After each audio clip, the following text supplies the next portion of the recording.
నిన్న మొన్నటిదాకా ఏంటోనమ్మా, ఒక తల్లి కడుపును పుట్టినా ఇద్దరికి చెరొక రకమైన కష్టమే గాని సుఖపడ్డం లేదు అనేవాడివి. ఇప్పుడు మాత్రం నాన్నని అలా ఎలా అనగలుగుతున్నావు బాబాయ్? రాత్రి అమ్మా నాన్న ఎంత బాధపడ్డారో తెలుసా? రాత్రి చెప్పారు కదమ్మా, నా అవసరం నాది. కాస్త టైం ఇవ్వు బాబాయ్. చదువుకున్న దానివి, నీకు తెలియదేముంది? ఈలిని బట్టి ముహూర్తాలు మార్చుకుని పెళ్లిళ్ళైనా చేసుకోవచ్చు కానీ గవర్నమెంట్ లాస్ట్ డేట్ అంటోడు పెట్టాక సచ్చి బూడిదవ్వాల్సిందే గాని మన కోసం తారీఖులు మార్చరు. అది కాదు రాధాకృష్ణ, కాస్త దీని పెళ్లిదాకా ఆగు. చూడదినా, నేనేదో దీనికి మంచి సంబంధం దొరికిందన్న కుళ్ళుతోనో మిమ్మల్ని ఇబ్బంది పెట్టాలన్న ఉద్దేశంతోనో మొండితనంతో మిమ్మల్ని డబ్బాడటం లేదు. వారం లోపల 5 లక్షలు తీసుకెళ్ళి అక్కడ ఇక్కడ ఆళ్ళకాళ్ళు ఈలకాళ్ళు పట్టుకుని ఇంకొంచెం డబ్బు సర్దుబాటు చేసుకుని ఫీజు కడితేనే రేపాడు డాక్టర్ చదవగలడు. నీకు టైం ఇస్తే మాకు టైం దగ్గర పడుద్ది. వదినా, మరో మాటే లేదు. మీరు డబ్బు ఇవ్వాలి, నేను ఈ గడప దాటి మా గడపలో అడుగు పెట్టాలి. లేదు పెట్టుకో బేరం అంటే షావుకాన్ని తీసుకురావటానికి ఈ గడప దాటాలి. 2 ఛాన్స్లో మరో దారే లేదు.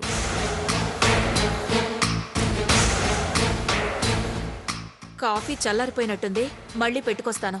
కాఫీలు టీలు ఏం ముట్టుకోను. బాబాయ్, నువ్వు ఏమీ వద్దని ఆకలితో ఉంటే మా మనసుకి కష్టంగా ఉంటుంది. తింటూ కూర్చుంటే ఒక ముద్దే కదా తిని పడుంటాడని ఏం పట్టించుకో. అందుకే ఏం ముట్టుకోదలుచుకోలేదు. కడుపుకి బావునీళ్ళు, ఒంటికి వరండా నీడ, అంతే.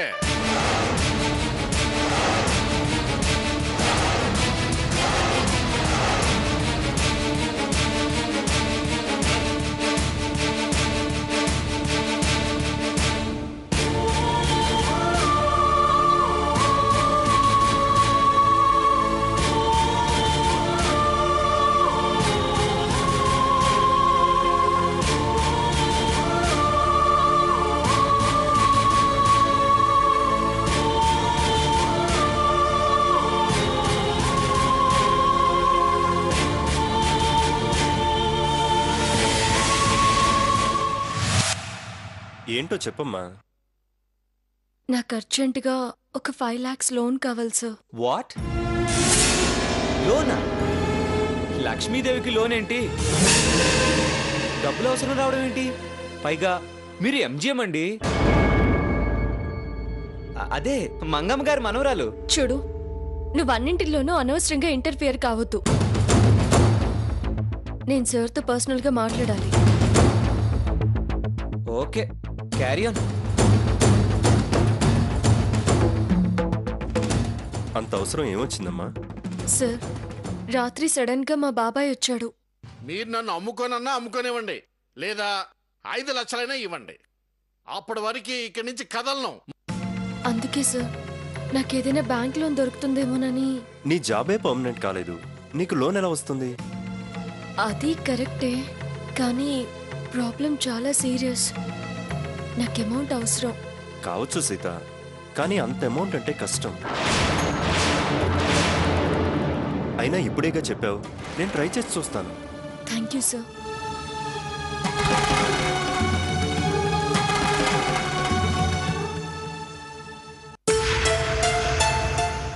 ఏంటి సీత అలా ఉంది? లోన్ అది ఇది అంటుందేంటి? బాధ్యతలు తీసుకునే వాళ్ళే బాధలు పడతారు. నేను విషయం ఏంటని అడిగితే ఇలా కొటేషన్ చెప్తా ఏంటి? 5 లక్షలు కావాలి, లోన్ వస్తుందా అని అడిగింది. 5 లక్షలకి అంత వరి అవడం ఎందుకు? మంగమ్మ గారిని అడిగితే ఎడం చేత్తో విసిరి పారేస్తుంది. సీత ఆత్మాభిమానం ఉన్న అమ్మాయి. ఆవిడ డబ్బు బంగారం పళ్ళెల్లో పెట్టించినా గానీ తీసుకోదు. అది కరెక్టే. అన్నీ తెలిసి ఎందుకురా సీతను అలా కనిపించినప్పుడల్లా ఏడ్పిస్తావు? ఆమె వెరీ సెన్సిటివ్, తెలుసు కదా, అది గుర్తుంచుకో. అది ఏడిపించడం కాదు భాస్కర్, సరదా, ఏజ్ అలాంటిది. కానీ సీత గురించి నాకు బాగా తెలుసు. ఆమె బాధ్యతగా ఫీల్ అవడం, ఫాదర్ మదర్కి గౌరవం ఇవ్వడం, ఇలా చాలా మంచి క్యారెక్టర్ సీతలో ఉన్నాయి. అందుకే సీత అంటే నాకు చాలా ఇష్టం. షటప్. తను మరొకరికి భార్య కాబోతోంది. గౌరవం ఇయ్యి. ఇష్టం గిష్టం లాంటివి మాట్లాడుకో. కూల్ కూల్ మై డియర్, నేనేం చెడ్డగా అనలేదు. నువ్వు ఫైర్ అవ్వకు, టేక్ ఇట్ ఈజీ.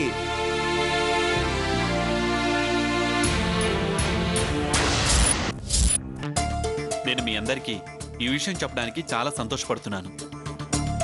మనం అనుకున్న సాఫ్ట్ డ్రింక్ ప్రాజెక్ట్కి గవర్నమెంట్ నుంచి అప్రూవల్ వచ్చింది. ఇంటర్నేషనల్ ఐడెంటిటీని సంపాదించాలి. సార్ సార్ సార్ సార్ ఏయ్, మేనస్ లేదా? పర్మిషన్ లేకుండా లోపలికి వచ్చేయడమేనా? Sorry sir, urgent matter sir. ఏంటది? సార్ మన కంపెనీ మెడిసిన్ రియాక్షన్ ఒక అమ్మాయి హాస్పిటల్లో క్రిటికల్ కండిషన్లో ఉందట సార్.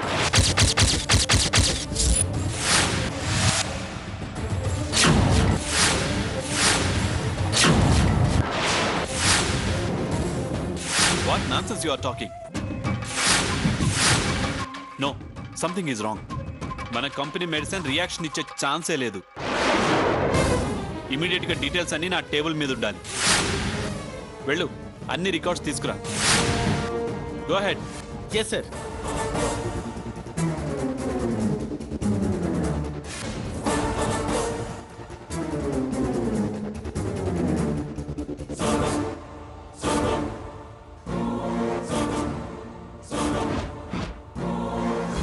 ప్రోగ్రామ్ ఇలా కంపోజ్ చేస్తే చాలా బాగుంటుంది. మధ్య మధ్య సాంగ్స్ వేస్తూ ప్రెజెంట్ చేస్తేనే బాగుంటుంది. అది రొటీనే. టోటల్ గా సాంగ్స్ స్టోరీలా లింక్ చేస్తూ సిచ్యువేషన్ అర్థమయ్యేలా రన్ చేస్తే బాగుంటుంది. నాకు అలాగే బాగుంటుంది అనిపిస్తుంది. అవును సార్, మా ఒపీనియన్ కూడా అదే. అవును, సీత గారు చెప్పిందే బాగుంటుంది. నువ్వేం స్పెషల్గా చెప్పాల్సిన పని లేదు, అది అందరికీ తెలిసిన విషయం. నమస్కారం మేనేజర్ గారు.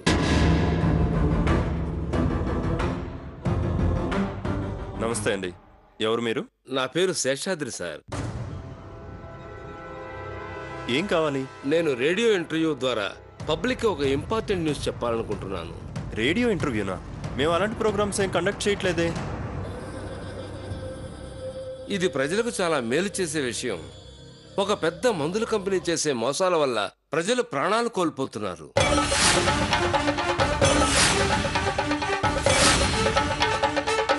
ఆ కంపెనీ బండారం బయటపెట్టాలనే వచ్చాను. మీరు చెప్పేది నిజమే కావచ్చు.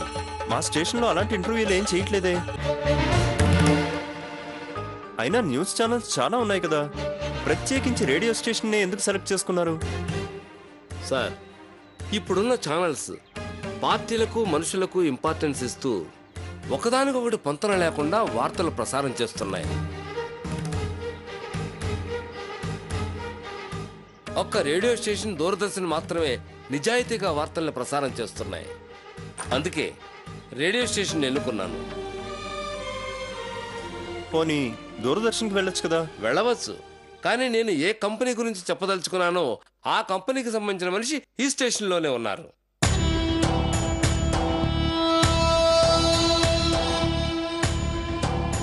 మీ ద్వారా అయితే బాగుంటుందని ఇక్కడికి వచ్చాను. ఏంటి, ఆ మందుల కంపెనీ మనిషి మా స్టేషన్లో ఉన్నాడా? అవును సార్. వారు ముందుకొస్తే మీ నిజాయితీ మీద నాకెంత నమ్మకం ఉందో ప్రజలకు కూడా అంతే నమ్మకం ఉంటుంది.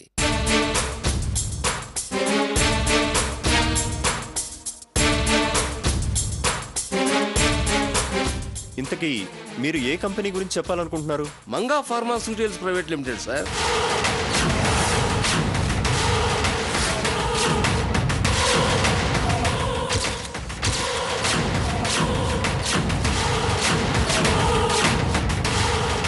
ఏయ్, నీకేమన్నా పిచ్చా? పెద్ద కంపెనీ మీద నిందలు వేస్తున్నా? మంగమ్మ గారు ఎంత నిజాయితీ పర్రాలో వాళ్ళ కంపెనీలో తయారయ్యే వస్తువులు అంత నాణ్యమైనవి అని మీరనుకుంటున్నారు, కానీ అసలు నిజం నేను చెప్తాను.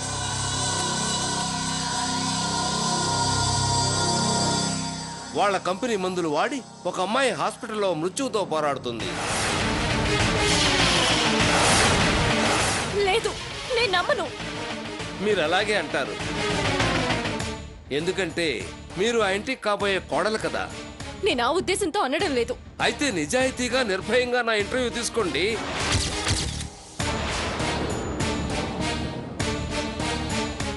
మీ నమ్మకం నిజమో నేను చెప్తున్నది నిజమో తేలుతుంది కదా.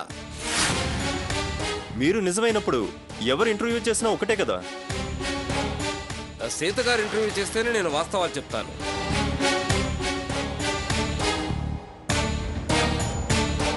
పబ్లిక్లో సీత గారికి అభిమానులు ఎక్కువ సార్. వారైతే నిజాయితీకి ఇంకా విలువ పెరుగుతుంది. సీత చేయడం కుదరదు. మీరు డబ్బుకి భయపడుతున్నారు సార్. మీ సంగతి తెలియక పొరపాటున ఇక్కడికి వచ్చాను. వస్తాను. ఆగండి.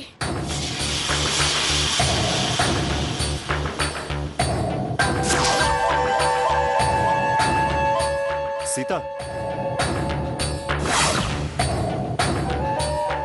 నేనే ఇంటర్వ్యూ చేస్తాను.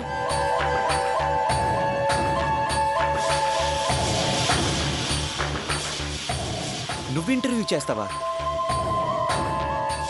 ఉద్యోగం సంగతి వదిలే, జీవితం గురించి ఆలోచించు. ఏది ఏమైనా పర్వాలేదు. నిజంగా వాళ్ళు ప్రజల ప్రాణాలు తీస్తూ సంపాదిస్తుంటే నాకు నా జీవితం కన్నా ప్రజల ప్రాణాలు కాపాడమే ముఖ్యం.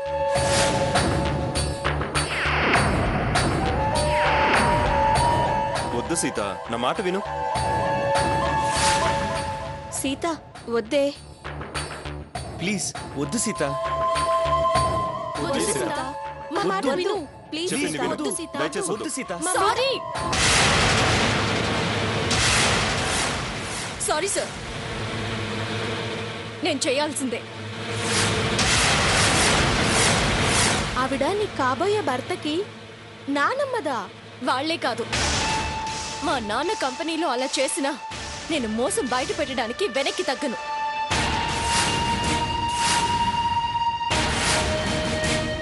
సార్ మీరు రండి. మీరు బ్రాడ్కాస్ట్ అనౌన్స్మెంట్ చేయండి.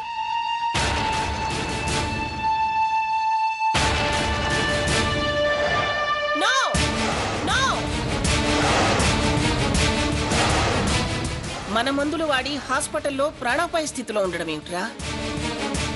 అదే నాకు అర్థం కావట్లేదు గ్రాని.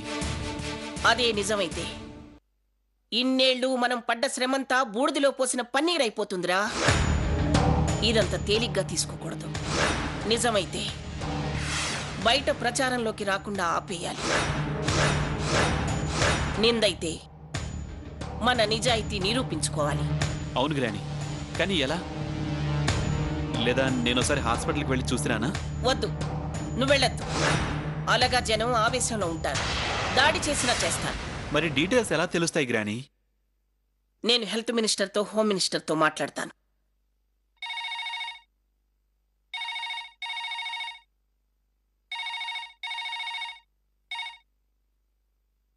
హలో,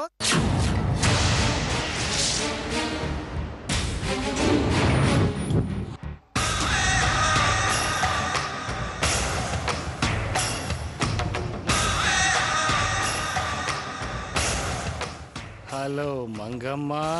రేయ్, ఎవడ్రా నువ్వు పేరు పెట్టి పిలుస్తున్నావు?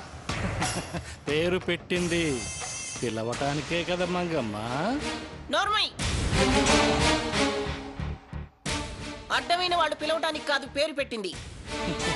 నేనేం అడ్డమైన వాణ్ణి కాదు, సమౌజ్జీని. నీ వ్యాపారాలతో సమానంగా వ్యాపారం చేస్తున్న బిగ్ షాట్ ని. రేయ్, ముందు నీ పేరు చెప్పరా. గొంతు గుర్తుపట్టలేదంటే నువ్వు మూడ్ ఆఫ్ లో ఉన్నావన్నది క్లియర్ గా అర్థమవుతుంది. నేను మంగమ్మ, జయ్యుణ్ణి, మృత్యుంజయుణ్ణి. నువ్వా? నాకెందుకు ఫోన్ చేశావు? నీ పరువు ప్రతిష్టలు మరో క్షణంలో ఎలా దిగజారిపోతున్నాయో, నీ గౌరవ మర్యాదలు నీ నుంచి ఎలా దూరం కాబోతున్నాయో, నీ అహంకారం ఎలా పతనం కాబోతుందో, నీ వ్యాపార సామ్రాజ్యం ఎలా నేలమట్టం కాబోతుందో చూడు. నోర్మై, ఓకే ఓకే ఓకే ఓకే, నేను నోరు మూస్తాను. నువ్వు ముందు రేడియో విను, ఆ తర్వాత టీవీ చూడు. ముందు రేడియో ఆన్ చేసుకొని నీ కాబోయే మనవరాలు చేసే ఇంటర్వ్యూ విని నోరు తెరు.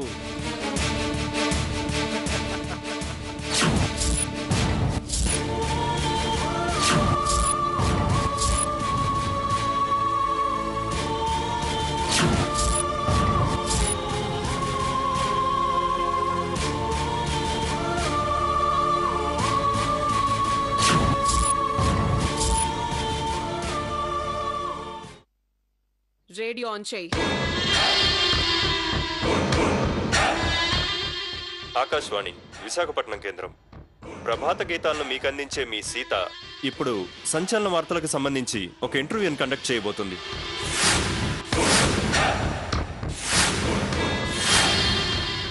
ఇది అన్ని ఆకాశవాణి కేంద్రాలకు లింకప్ చేయబడి ఉంది.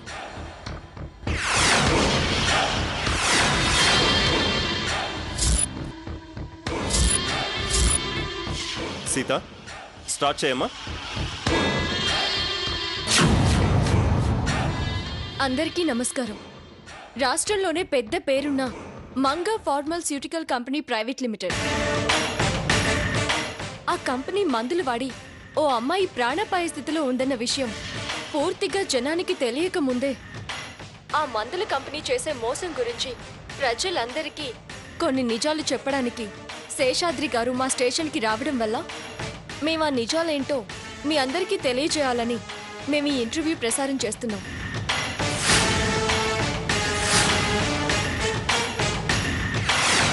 శేషాద్రి గారు, మీరేం చెప్పాలని మా స్టేషన్కి వచ్చారో అందరికీ తెలియజేయండి. అందరికీ నమస్కారం. నా పేరు శేషాద్రి. ఈరోజు సిటీలో ఒక ప్రముఖ సూపర్ స్పెషాలిటీ హాస్పిటల్లో అతిసార వ్యాధి కారణంగా ట్రీట్మెంట్కి వచ్చిన చిరంజీవి శ్యామల మంగా ఫార్మాస్యూటికల్స్ వారి టాబ్లెట్స్ వాడటం వల్ల వింత వ్యాధితో మెదడులోని నరాలు వాచి తీవ్ర అస్వస్థతకు లోనై ప్రాణాపాయ స్థితికి వెళ్ళింది.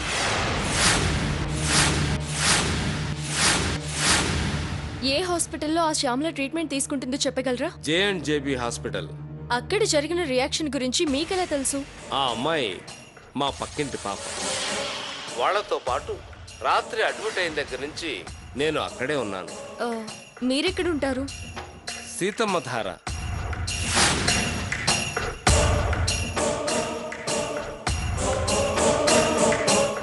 అక్కడి నుంచి అంత దూరంలో ఉన్న ఆ హాస్పిటల్కి మీరెందుకు వెళ్లారు? పెద్ద హాస్పిటల్ అని. తర్వాత ఏం జరిగింది? వెళ్ళగానే ఏవో ఇంజెక్షన్స్ ఇచ్చారు. కాస్త వాంతులు అవి కంట్రోల్ అయ్యాయి. మార్నింగ్ టాబ్లెట్స్ ఇచ్చారు. అంతే, సడన్ గా రియాక్షన్ మొదలై ఆ పాప గుడ్లు తేలేసింది. తర్వాత నాలుక బయట పెట్టింది. కనుగుడ్లు బాగా ఉబ్బిపోవడంతో వెంటనే ఐసీయూకి షిఫ్ట్ చేశారు. కారణం ఏమిటని డాక్టర్స్ అడిగితే మెడిసిన్స్ రియాక్ట్ అయ్యాయని చెప్పారు.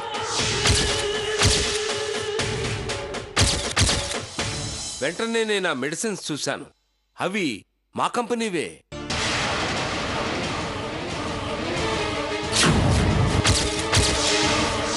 ఏంటి, మీ కంపెనీవా? అంటే మీరు మంగమ్మ గారి కంపెనీలో పనిచేస్తారా? నిన్నటిదాకా చేసేవాడిని.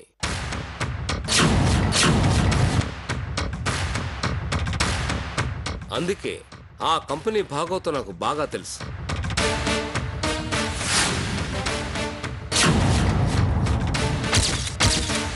వాళ్లకు డబ్బే ప్రధానం, కానీ ప్రజల ప్రాణాల గురించి పట్టించుకోరు.